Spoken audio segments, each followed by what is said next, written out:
Hello students, मैं परविंद्र कुमार ज्ञानवर्धन inter college Gajrola से। हम पढ़ रहे थे चैप्टर 3 आव्यूह।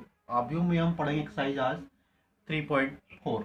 उसमें सबसे पहले टॉपिक है व्युत्क्रमणीय आव्यूह। अब देखिए व्युत्क्रमणीय आव्यूह क्या होता है। तो इसमें हम सबसे पहले लेंगे कि मान लेते हैं कि माना ए कोई वर्ग आव्यूह है। कैसा आव्यूह है? वर्गाव्यूह। वर्गाव्यूह कैसा होता है? जिसमें पंक्ति और स्तंभों की संख्या बराबर होती है। माना एक कोई वर्गाव्यूह है तथा एक अन्य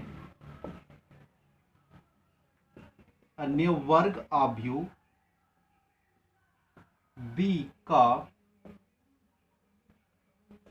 अस्तित्व इस प्रकार है। किस प्रकार है? यानी एक अन्य आव्यूह है, वो किस प्रकार से है कि ए बी ए की गुणा बी से करें या बी की गुणा ए से करें और लौट के क्या है? इकाई आव्यूह। तो लिखेंगे कि जहां आई कोई इकाई आव्यूह है, इकाई आव्यूह है, तब आव्यूह बी आव्यूह ए का व्युत्क्रम आव्यूह कहलाता है। व्युत्क्रम आव्यूह कहलाता है। यानी अगर ए की गुणा बी से करें या बी की गुणा ए से करें और क्या बन के आ जाए? आई आ जाए, तब कहेंगे कि आव्यूह बी आव्यूह ए का व्युत्क्रम आव्यूह है। इसे ए इनवर्स से, इनवर्स यानी कि प्रतिलोम से प्रदर्शित करते हैं। प्रदर्शित करते हैं, ठीक। अर्थात इसको हम ऐसे लिख सकते हैं कि B बराबर ए इनवर्स। तो ये लाइन थी, ये वाली क्या बन जाएगी? ए की गुणा हम ए इनवर्स से करें या ए इनवर्स की गुणा ए से करें तो हमेशा क्या आएगा? वो आई ही आएगा। तब आव्यूह ए व्युत्क्रमणीय आव्यूह कहलाता है। व्युत्क्रमणीय आव्यूह कहलाता है, ठीक।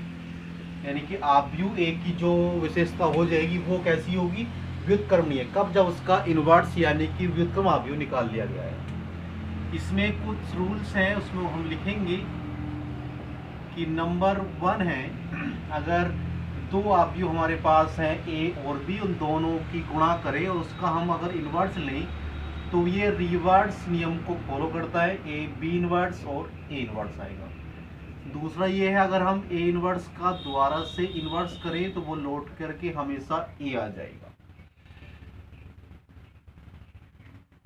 ये प्रॉपर्टीज हो गई। अब हम एक इसको प्रूव करेंगे, नंबर 1 वाले को, ठीक। इसे प्रूव करना है।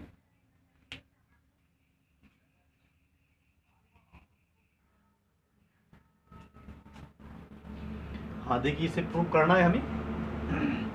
यहां लिखेंगे व्युत्क्रमणीय आव्यूह की परिभाषा से। ये उसकी परिभाषा यहां पर हम लगाएंगे, परिभाषा से। अब क्या होता है हमारे पास कि ये रूल्स है कि ए इनवर्स कितना होता है? आई होता है, तो हम इसका यूज करेंगे। तो ये बनेगा यहां से कि ए बी और ए बी का होल इनवर्स किसके बराबर? आई के। तो सबसे पहले कि दोनों तरफ ए इनवर्स से गुणा करने पर गुणा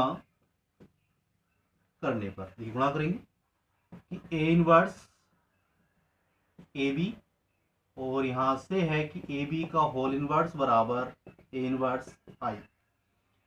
यहां से ब्रैकेट चेंज कर सकते हैं क्योंकि सहचारी नियम का पालन करेंगे। यहां से कि ए इनवर्स ए, यहां से बी रहेगा और ये ए बी का होल इनवर्स ऐसे ही यहां से कितना बन गया?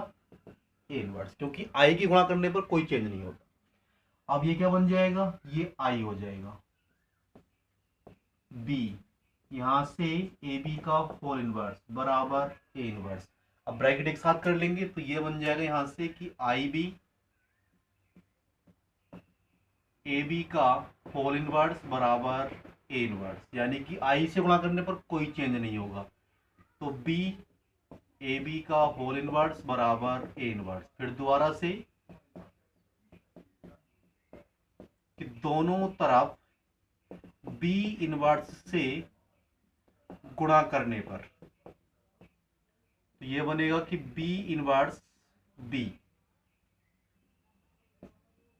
और यहां से है कि ये ब्रैकेट नहीं लगा रहे, यहां से द्वारा लिखने लाइन को इसको कि बी इनवर्स बी, और यहां से हो गया ए बी इनवर्स बराबर यहां से हो जाएगा बी इनवर्स और ए इनवर्स। ये कितना बन गया, आई, यहां से ए बी का होल इनवर्स, यहां से बी इनवर्स और ए इनवर्स। आई की गुणा से कोई अंतर नहीं आएगा, तो ए बी का इनवर्स बराबर बन गया कि बी इनवर्स और ए इनवर्स। यही हमें प्रूव करना था।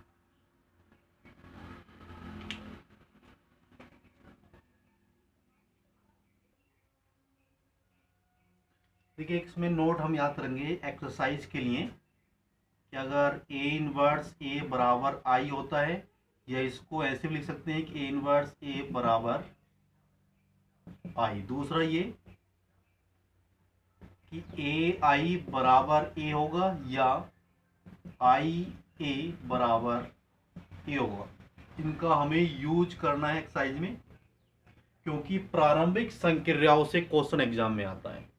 प्रारंभिक संक्रियाएं चाहे तो पंक्ति रूपांतरण की होंगी या स्तंभ रूपांतरण की होंगी, दोनों में से एक क्वेश्चन आता है। इंपोर्टेंट क्वेश्चन है, 100% 5 मार्क्स में क्वेश्चन मिलेगा एग्जाम में। 5 मार्क्स में मिल जाए या 8 मार्क्स।